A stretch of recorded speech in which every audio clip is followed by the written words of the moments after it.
जय हिंद दोस्तों, मैं हूं मेजर मोहम्मद अली शाह और आज हमारा सौभाग्य है। आई एम ट्रूली ऑनर्ड, बहुत बड़ी बात है मेरे लिए that I have a very illustrious personality, a personality who needs no introduction at all.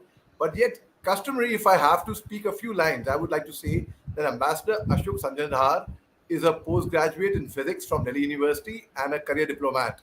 He has served as ambassador to India to Kazakhstan, Sweden, and Latvia, and also as secretary principal, that's executive officer of the National Foundation for Communal Harmony, an autonomous organization with the Ministry of Home Affairs, Government of India. He has also held significant positions in Indian embassies in Washington, Moscow, Brussels, Geneva, Bangkok, Tehran, and Dhaka. Currently, he is the President, Institute of Global Studies, New Delhi, member governing board of Sanskriti Education Foundation, Indian Institute of Law and Management, New Delhi, VPM Center to International Relations, Mumbai, and several others. Just I've named a few of them. He is an active and prolific writer and commentator on current developments and issues pertaining to Indian foreign policy, national security, national integration, and international relations, and many more. He is a regular speaker at conferences and seminars on above issues in India and other countries. He appears regularly as a panelist in TV debates, discussions, and I have had the honor of being with the ambassador on several discussions, sir. I've learned a lot from you. Thank you very much, sir, on issues of current national and international relevance and significance.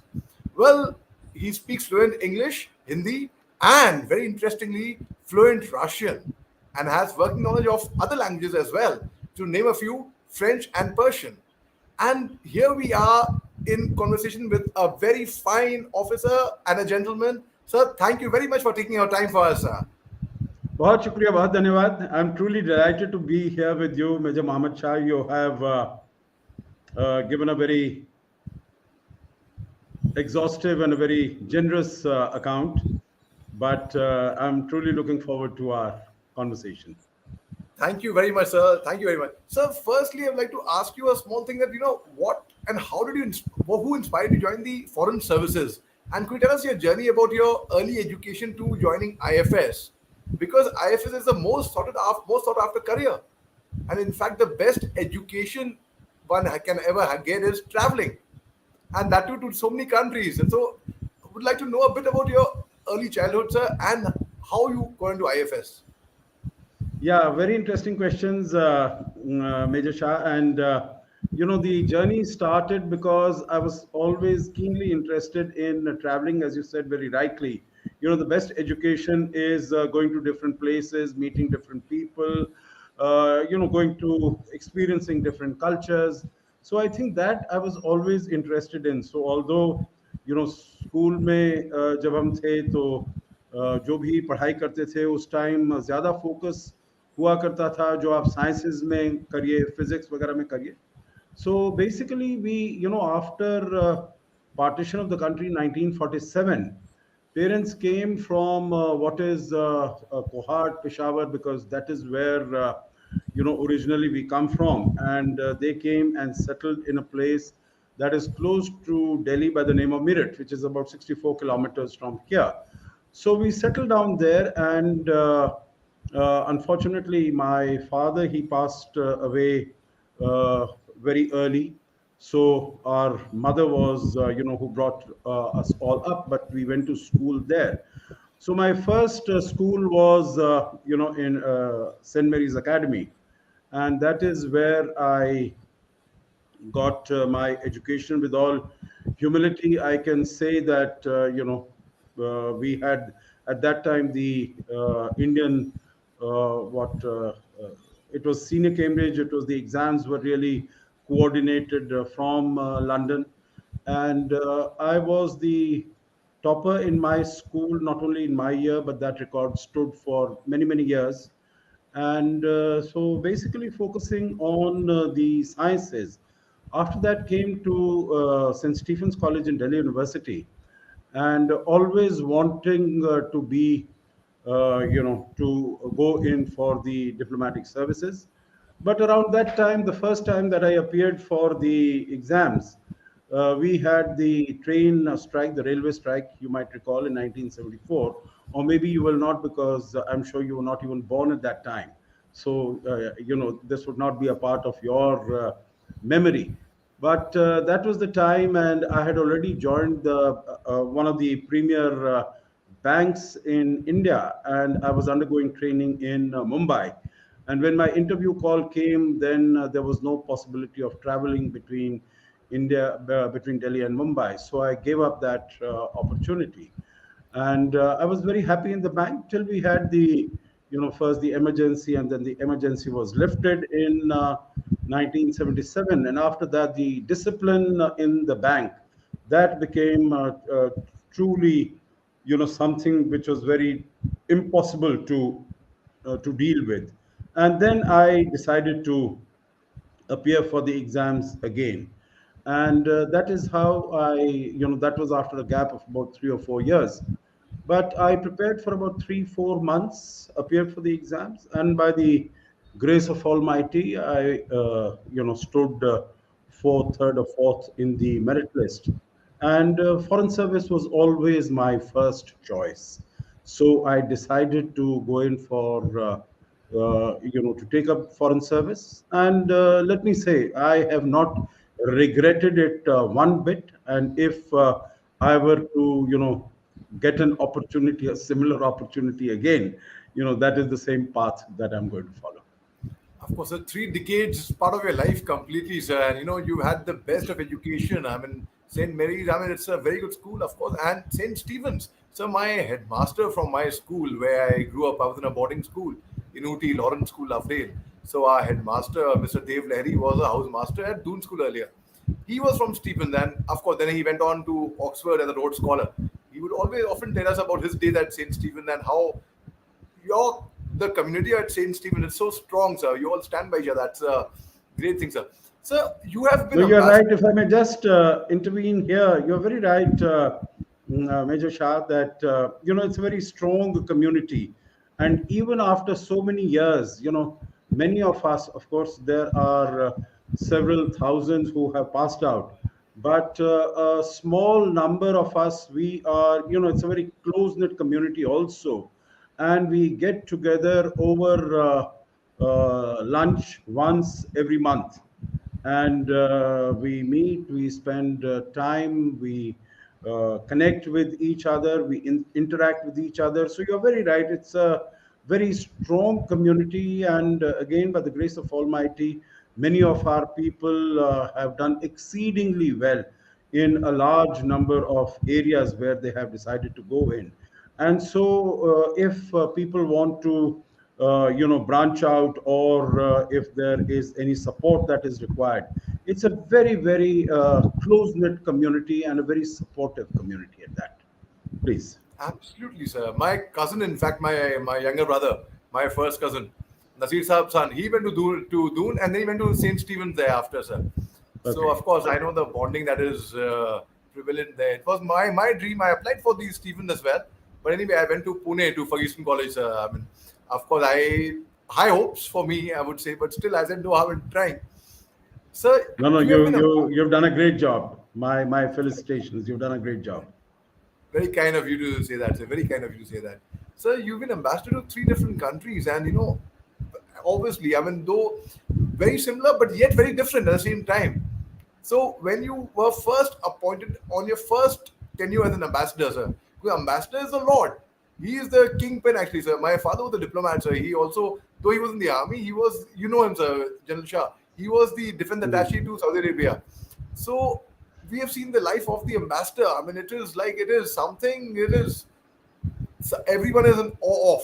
So when you got your first assignment as the ambassador, sir, how did you feel, and how was your first day at resuming office as the ambassador, sir? Yeah, very exciting. Let me say, of course, when you become an ambassador to a particular country, then you are, the first person in that country as far as India is concerned, because as one would say, the buck stops there. It's a matter of meaning. You're right. It is huge prestige. It is huge authority. It is huge power. but it was also huge responsibility. So I think one needs to focus equally, if not more, on the responsibility. And I would say that I have been fortunate, and that all the assignments that I have got, whether as ambassador or even otherwise in other senior diplomatic positions, because I came to Kazakhstan. That was my first tenure as ambassador of India. I came from Brussels, where I was the deputy chief of mission. I had come to Brussels from Washington, where I was minister political.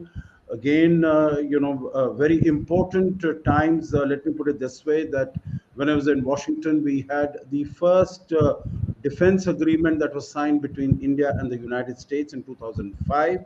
We also had the first major bilateral agreement, what is known as the framework agreement of India-US civilian nuclear deal, which was signed on 18th of July 2005 with between President George W. Bush and the then Prime Minister Dr. Manmohan Singh.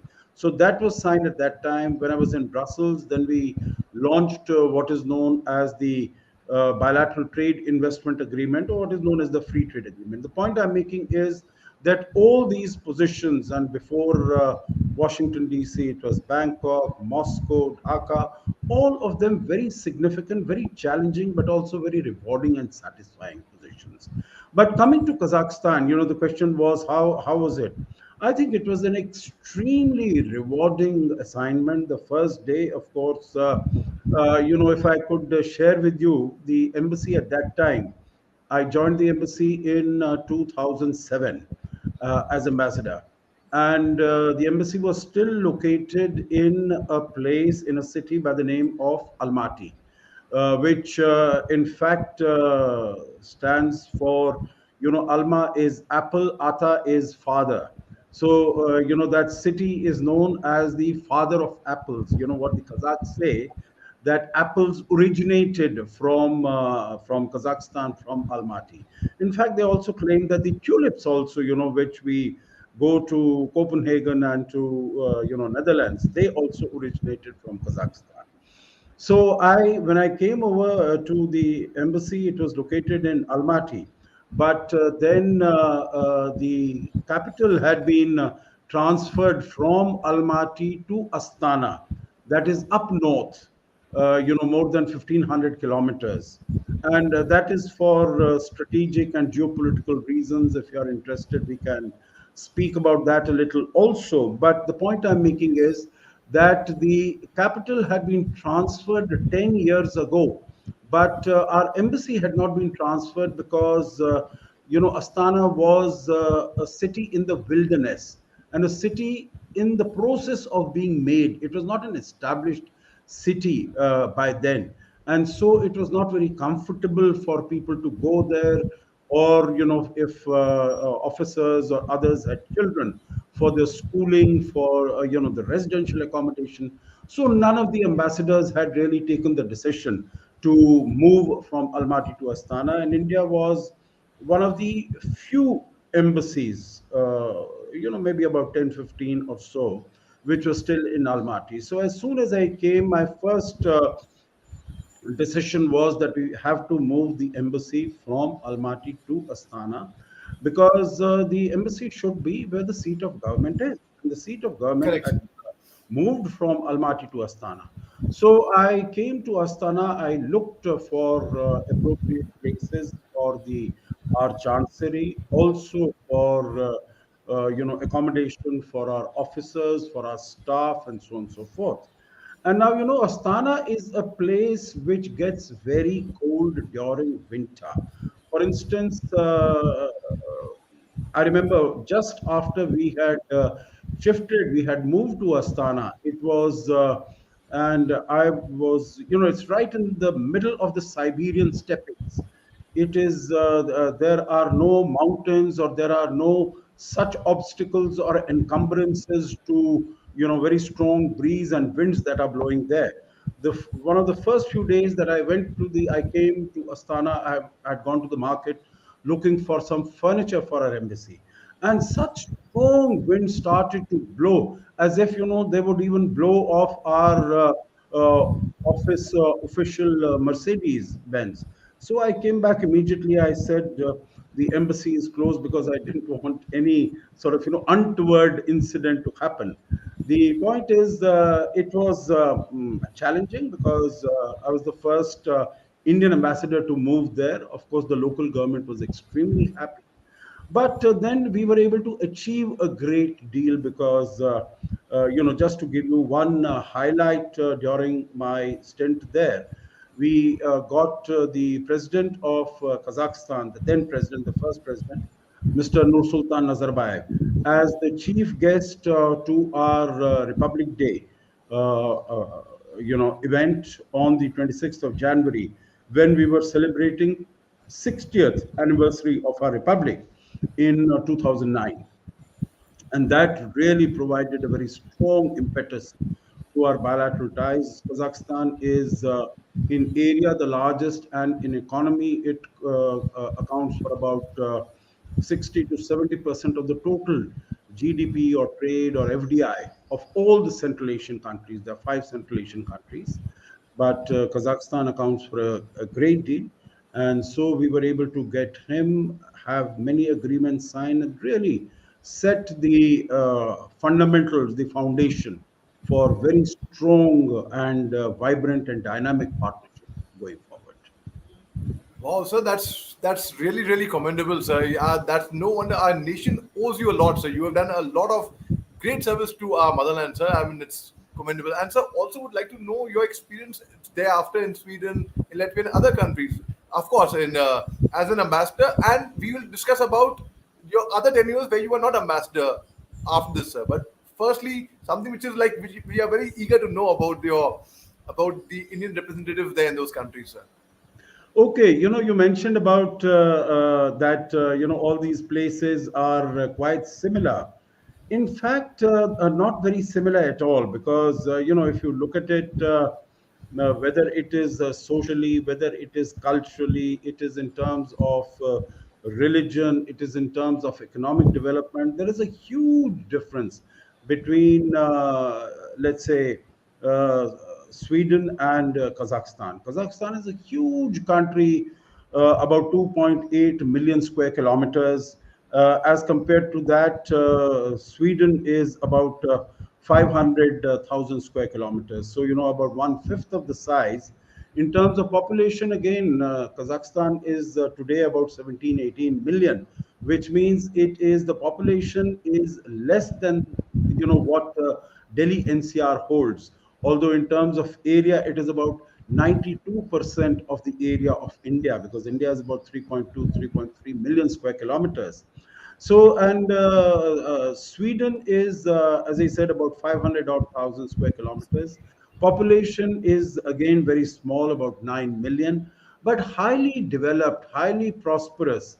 And of course, if one has to see in terms of human development index, Sweden, along with the other Nordic countries, they feature in the top 10 uh, of these indicators that are being constructed by the World Bank. And also, whether it is innovation, whether it is governance, whether it is transparency, whether it is gender equality, in all these indicators, Sweden and the Nordic countries are absolutely at the top. So there was great possibility of working together, bringing Swedish companies together, because even at that time we were looking at more manufacturing within the country, because we know that in India we have about 50% plus of our economy is based on services, but we really need more manufacturing to provide more jobs, to provide more employment. And then also, it is a leader in green energy, it is a leader in clean technology, it is a leader in renewables. So these were the areas that we were able to focus on. I had the pleasure of welcoming, at that time, the Speaker of the Indian Lok Sabha, Dr. Mrs. Meera Kumar. That was a good visit. We had other significant visits, large number of ministers, particularly in the area of science and technology and innovation and IT and so on and so forth. And just after I left uh, Sweden, we had the visit also of our president to Indian president to Stockholm and other places. So I think that was also a very rewarding visit to go from a country which is still in the process of development, although doing extremely well, not only in terms of economic development but also social development. Because if you look at the Arab Spring started sometime in 2011 from Tunisia, from Morocco, from Europe, from Egypt, etc., etc. But they could not really penetrate the Central Asian countries, and particularly Kazakhstan, which, as I said, represents the biggest in territorial size. So they were able to, and they have also have huge diversity. The What the first president in Kazakhstan had done was he initiated a program known as the Congress of Leaders of World and Traditional Religions, and this program would be once every 3 years. And the president at that time, meaning he would go out, he would, if it is let's say Easter or it is Christmas, of course, the population there follows Orthodox Christianity. He would go to their church. If there was, the Jewish festival of Hanukkah, he would visit the synagogue. So he was very uh, particular and in terms of reaching out to all the ethnic and the religious minorities and communities. And that is why we've seen that, notwithstanding the fact that about there were about 30% of people who are of Russian ethnic origin and belong to Orthodox Christianity, they have been very stable there. Similarly, in Sweden also, I think Sweden is very well known for being the highest recipient as far as refugees are concerned. Whether it's Right. from Afghanistan, it is from Iraq, it is from Sudan, it is from Syria, and they provide good facilities and livelihood to them. Last word on, I was also concurrently accredited to Latvia, which is one of the countries of the former Soviet Union. And there also, I had visited Latvia when we were in Moscow, and it was a part of the Soviet Union. But I was, very pleasantly and happily surprised to see the development, the economic development. Of course, those were difficult times because just then the global economic and financial crisis had taken place in 2008. But still, the country was doing extremely well, dealing extremely well with challenges. So, all in all, a very challenging time, but extremely rewarding and satisfying. Because I can tell you, Major Shah, there is no greater joy and no greater pleasure and privilege than to represent your country in a foreign land and try to take decisions, try to do all that is possible to advance the interests of your country by bringing together other people and other countries with India. Absolutely, sir. Sir, well, you are so right. Well, actually, all the three countries are very different, but the similarity between these three countries is that all these three countries have had Ambassador Ashok Sajjanhar as the Indian ambassador. That's very kind of you. Very kind of you to say that. Only Very kind. similarity I meant. Yeah, sir. I'm glad you brought out the difference, and it's been great education for not only for me and for all our viewers what you brought out just now, sir. Sir, you have mentioned. Can I tell you Please, one please, thing, please. Major Shah, and I'll not take too long on No, that. no, please, sir, please. Is that in Sweden it is highly developed, but there is and it is the social services, whether education, health, infrastructure, etc. It is very well developed, but still there are certain areas in which things happen much more quickly in India. Because, for instance, I'll just give you, without mentioning names, I'll give you an example. If you want an X-ray, if you have a problem, let's say on your knee or on your arm or something, and you want an X-ray, in India, Right. you can just go across to any of these, in any city, in any town that you are there, even in villages, you have those facilities available, and you can immediately get the X-ray done and get the results. While in a country like Sweden, where it is all sort of, so totally controlled by, health services, the it is the doctors, when you go to the clinic, it is the doctors who will assess as to how urgent it is or how necessary it is for you to undergo that sort of treatment. And if she or he feels that it is not urgent, then irrespective of how you are feeling, you will have to maybe stay at home for 10 days, 15 days, and only after that your turn will come as far as your x-rays and other medical treatment or facilities are concerned. Once you are Wow. within the system, of course, you will get the best of treatments. But getting into that system, getting into the hospital and getting under the charge of any doctors or something, I think that becomes, and at times we found, many of our people found that coming to India and going through the processes here. So there is a lot of, cross learning between the two sides, between India and our systems, our procedures, our processes, and, the strengths that we have. Because, people, when we live in India, we do not focus on our strengths. We don't realize our strengths.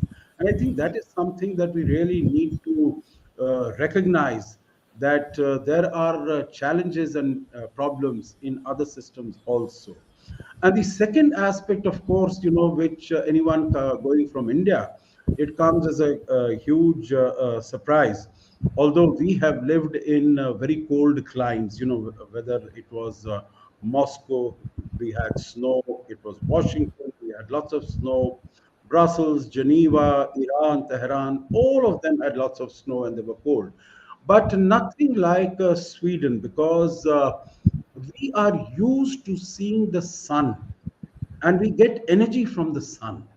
While in places like Sweden, which is up north, you will get very few days of sunshine, and that also there will be sunlight, but you will not be able to see the sun. So it becomes, in that sense, rather at times quite depressing. And particularly, I think, as far as the families are concerned, it can tend to get depressing. So it's essential that, people, when they go there, they engage themselves actively, proactively in something or the other, so that they the impact of the weather and the climate is not overpowering, and doesn't demoralize or demotivate the Sir, individual. Yeah. sir. So you have a fat passport, sir. I mean, traveling to so many countries. So tell me, well, a backpacker, for example, a person who's not in the foreign services, but like a person like me, I'm fond of traveling. We have seen the Gulf, we've seen a bit of Africa, we've seen. But I love to travel. In India, we're not a single state where I've not been. Every single village to a city to a. So now a back. Fantastic. Thank you very much, sir. So a backpacker would actually have a limited budget, stay in a very humble place for a night, and try his best to see maximum he can explore. But as a diplomat, as an IFS officer, you are actually traveling, and you are being made much of, and rightly so. Why not? So there's a difference there, and of course, the great learning. It's an and I'll be very very honest with you, sir. I'm very envious of IFS officers, very envious. I joined the army. Many of us thought that in the army we will not get to study. We'll run away from studies. We found that we are running all right for our training. We're running all the time, but we are studying more than we what we had ever imagined in our wildest dreams. So we used to always often joke, अरे इतनी पढ़ाई करनी थी तो IAFS का exam नहीं दे देते. So that was the thing. So you have been to various other countries as well. So you tell us what has been your experience with the defense attaches there, sir, at the various embassies. Okay, yeah, you're right. Defense attaches, I have again been extremely lucky in having some of the best, defense attaches, both when I was ambassador, as also, having them as colleagues when we were in different countries. And again, I have had the privilege and the honor of serving in big missions, because it's in those countries that you have, whether all the three service wings are there, or there's just the defense attache, or the military air and naval attache also. So I would find that number one, that the Indian defense services select their absolute best, the creme de la creme of their officers, to send them out as defense attaches. So your the fact that your father was the defense attache in Saudi Arabia, that of course speaks volumes. But that of course doesn't surprise me at all, because I have had the great pleasure and privilege of knowing both your parents, your mother as well as your father, and I think they have been such a fine, not only your father, such a fine professional, but both of them such warm and affectionate human beings, that, obviously they would have acquitted themselves extremely creditably. So I would say that, the defense attaches are truly the right hand of the ambassadors there. I remember, I told you briefly my experience, the story of moving the embassy from Almaty to Astana. And of course, you had to pack up everything, furniture, those very confidential secret files, documents, everything. So there were huge number of trucks that plied from Almaty to Astana, and it was, we had to beat the winter. I told you that the winter gets very, very cold, minus 40 degrees Celsius. And even when the trucks are operating, their diesel would freeze if, it became wherever overnight they had to stay. So early morning, they would get up and they would sort of, light fire under the truck, so that the diesel would melt, and then, they would be able to start off all over again. So there was a huge amount of bandobast and logistics and everything that was required. And I remember that there was Brigadier Bhattacharji, Suresh Bhattacharji. He was my DA in Almaty. And I requested both the Ministry of External Affairs as well as MOD that his tenure should be extended, because I wanted him to be there to help and facilitate and take charge of this whole major exercise of movement. Because on paper it might look all very, very simple, but actually when you are doing it, when the weather is not so good, and we had a reasonably middle-sized embassy there, so getting all of them to Astana, which was not very well provided for city, in terms of residential accommodation, trying to find all that, trying to find schooling for our children, and so on and so forth. So the defense attaché there was a great help. He was such a huge pillar of support. And similarly, I had the experience with the defense attaché in Sweden when I was there. And of course, he was an excellent support in the professional way, but also in so many other activities, because Sweden comparatively is a smaller mission. Of course, it is also a medium sized embassy, but since the relations, we were trying to promote them and make them stronger. So now it has got a little more, in terms of manpower and woman power. But at that time, it was not all that, the numbers were not all that many. And so my defense attaché was of great help, and particularly he was also accredited to Latvia and to some of the other neighboring countries, and that was a great help. So I would say that in more ways than one, not only in the area in which they are required to operate, our defense attaches really rise up to the occasion when they are working in foreign countries in our embassies. Sir. Sir, you are a prolific writer as well, sir. Sir, you are, and in fact, you are an amazing speaker. I must compliment you on that, sir. Being an international TEDx speaker, when I hear you speak on television, when I've been on debate panels with you explain a point so well, so logically that any person who would not be having understanding of that topic also would be able to connect with you and understand and follow what you are actually trying to convey. That's really, really good, sir. So, has it got anything to do with the writer in you? Because the writer in you is so clear with his thoughts. So, when you pen them down and when you articulate them, so do you see a connection there, sir? Yeah, I think so. Because uh, I would imagine that all these issues, and particularly meaning all of us, we have got so much of experience. We have traveled so much. We have read so much. We have spoken to so many people, and we have had opportunity to analyze, to reflect, to think about so many things that are happening. But I find that if you really want to structure your thoughts, then you have to, resort to writing your thoughts, because that is what will really provide in terms of, the discipline and the order.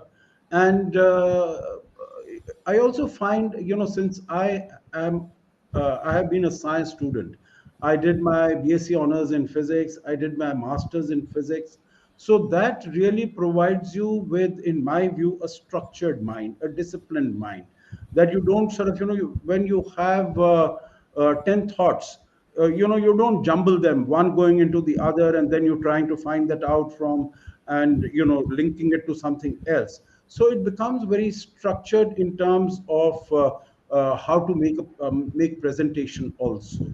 So, that's why I say that education, irrespective of the subject in which you have got the education, I think what is truly remarkable is that it how it trains your mind. And so, one might say that as far as international relations are concerned, politics is concerned, strategic issues are concerned, they are far removed from any discipline of science.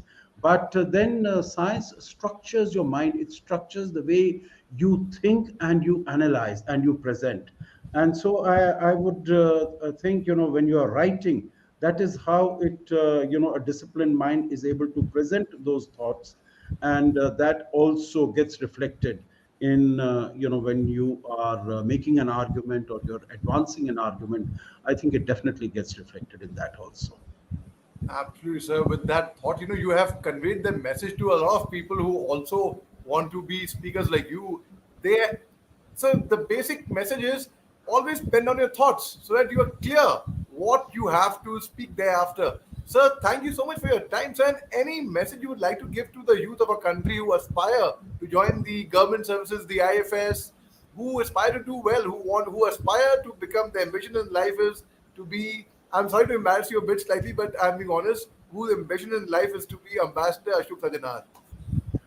Well, thank you very much for these very kind and very generous words. I'm truly touched and moved by what you say. What I would like to say, as far as, and this is not only for anyone who wants to join the diplomatic service or join the government service. I think if you want to achieve success in any field, and what I'm going to be saying is, it's nothing, it's not rocket science, it's nothing revolutionary. Everyone has known it, but I think even the most fundamental, the most basic things, one needs to keep on repeating to oneself. And the most fundamental element, that if you want to succeed in anything, I think twofold. Number one is hard work. Number two is discipline. I think if you have been able to master these two aspects in terms of, how do you apportion your time, how do you divide your time, how do you use your time. So, discipline in terms both of mental faculties, mental thinking, mental, how what you're spending your time in terms of doing, and also in terms of what are the areas where you, and of course hard work. I remember, I was in St. Stephen's College and in residence there. And right from that time, at that time, we didn't have computers and, where you could print out things and all. But in very bold letters, I had written something uh, which went something like this: You might not be a genius, but hard work is a good substitute for it. So, there are not very many geniuses, but even if you are a genius, I think your productivity and your achievements will be much greater. And maybe I could finish with, another similar thought that, it's like more anecdotal, that there is a very successful sports person, and he goes to a school, and he is going around meeting everyone. And one of the youngsters, he comes up, when he goes to greet him.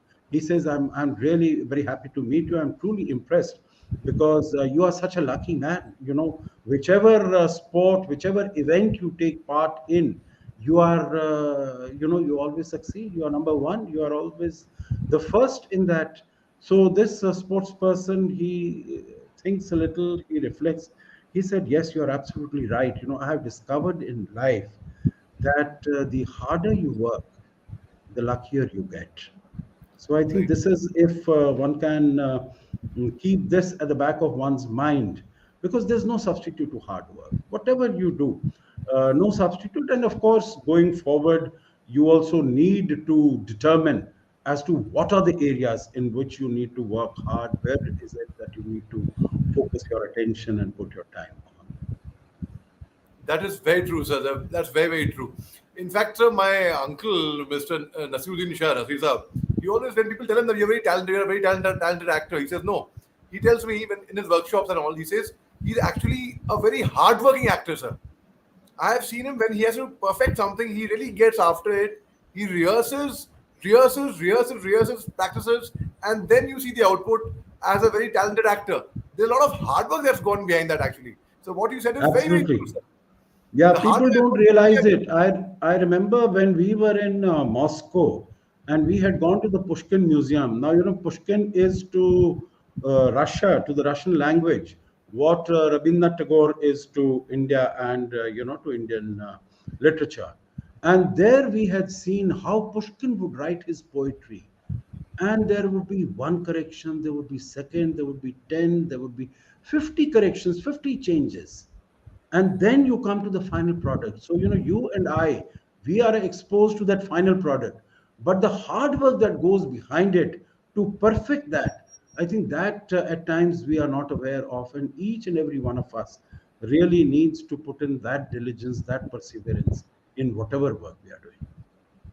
exactly, sir. Sir, very well said by you, sir. And thank you so much for spending time, sir. Really grateful to you. It's truly been an honor and a pleasure, sir, speaking with you. Thank you very much, Thank you sir. very I much, hope, Major Shah. Such a great though pleasure for me I'm so also. glued to the conversation, but I don't feel like letting you go. But I reckon the fact that you are busy and you've been already kind enough to have given this time, sir. Thank you very much. Thank you. Jen, Thank you. thank Jai you. Hind. I wish you all the best. Thank you. Thank you very much, sir. I'll just end this live stream, sir. Just ending it, sir.